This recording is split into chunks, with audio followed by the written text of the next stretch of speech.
Eres pendejo, te haces, ¿eh? Necesito a la escuincla para traer de regreso a tu pinche paisano.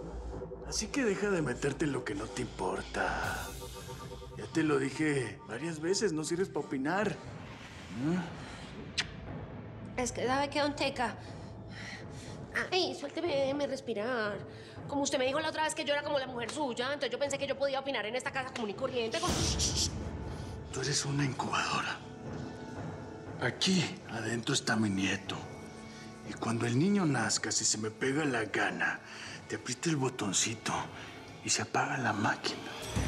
En este business hay dos tipos de viejas. Las huevas e inteligentes como mi chulada. Y las que nada más saben como tú. Ay, por esas nalguitas que tienes. Ese me cago.